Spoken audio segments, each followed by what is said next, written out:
we're going to be reading The White Snake from Grimm's Fairy Tales.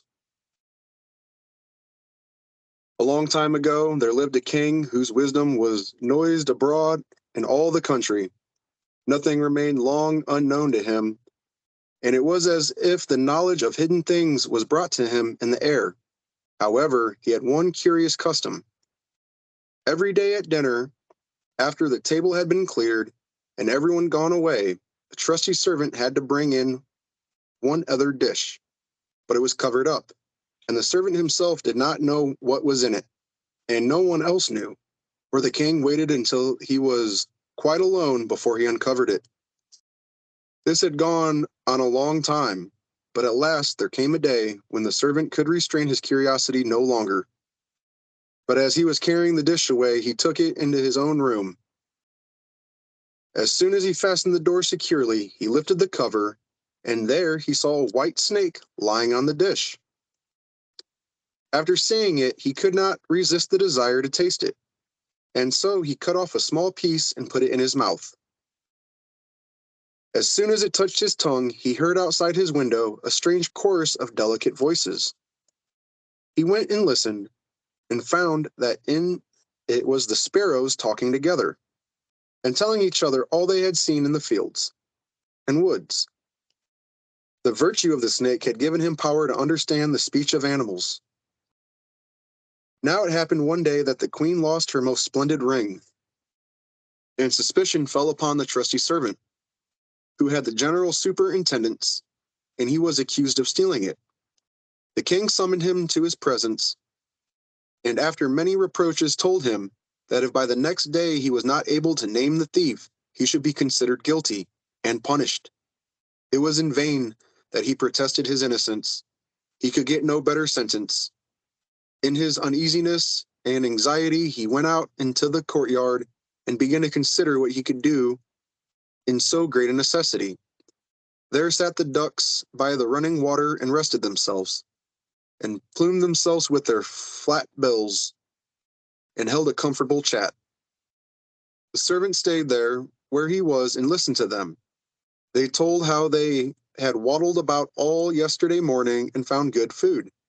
And then one of them said pitifully, "Something lies very heavy in my craw. It is the ring that was lying under the queen's window. I swallowed it down in too great a hurry."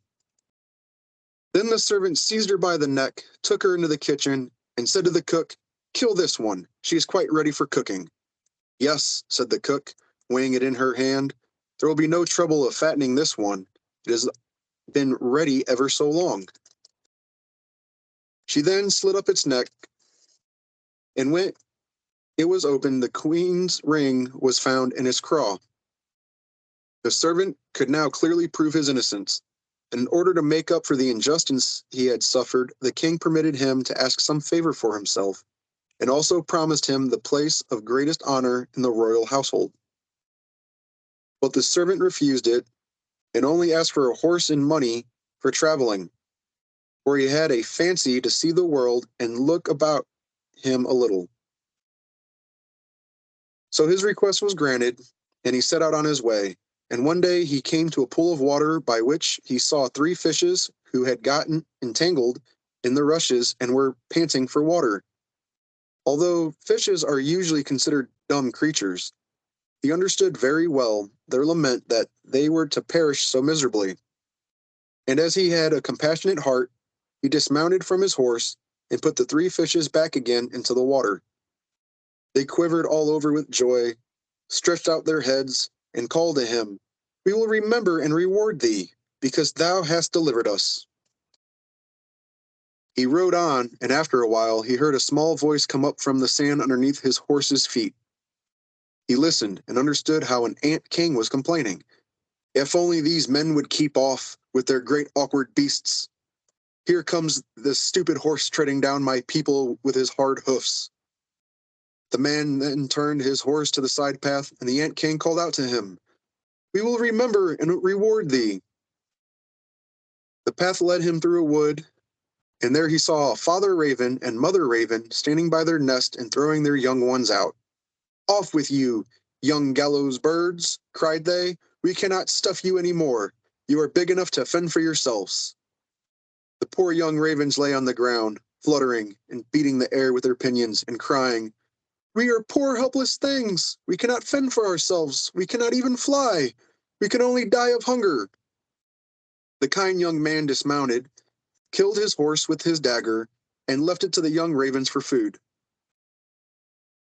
They came hopping up, feasted away at it, and cried, "We will remember and reward thee."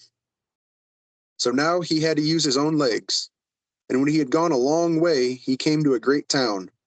There was much noise and thronging in the streets, and there came a man on a horse who proclaimed that the king's daughter seeks a husband, but he who wishes to marry her must perform a difficult task, and if he cannot carry it through successfully, he must lose his life.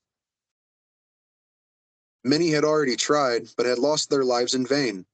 The young man, when he saw the king's daughter, was so dazzled by her great beauty that he forgot all danger, went to the king, and offered himself as a wooer. Then he was led to the seaside, and a gold ring was thrown in the water before his eyes. Then the king told him that he must fetch the ring up again from the bottom of the sea, saying, "If you come back without it, you shall be put under the waves again and again until you are drowned." Everyone pitied the handsome young man, but they went and left him alone by the sea. As he was standing on the shore and thinking of what he should do, there came 3 fishes swimming by, none other than those who he had set free. The middle one had a mussel in his mouth, and he laid it on the strand at the young man's feet. And when he took it up, he opened it. There was a gold ring inside. Full of joy, he carried it to the king and expected the promised reward. But the king's daughter, proud of her high birth, despised him and set him another task to perform. She went out into the garden and strewed about over the grass 10 sacks full of millet seed. "By the time the sun rises in the morning, you must have picked up all these," she said, "and not a grain must be wanting." The young man sat down in the garden and considered how it was possible to do this task. But he could contrive nothing, and stayed there, feeling very sorrowful and expecting to be led to death at break of day.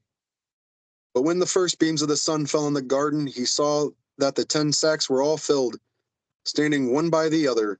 Not even a grain was missing. The ant king had arrived in the night with his thousands of ants, and the grateful creatures had picked up all the millet seed and filled the sacks with great industry. The king's daughter came herself into the garden and saw with astonishment that the young man had performed all that had been given him to do. But she could not let her proud heart melt, and said, "Although he has completed the 2 tasks, he shall not be my bridegroom unless he brings me an apple from the tree of life." The young man did not know where the tree of life was to be found, but he set out and went on and on, as long as his legs could carry him, but he had no hope of finding it.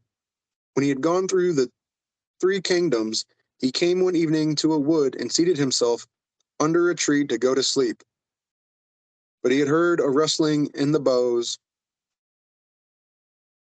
and a golden apple fell into his hand.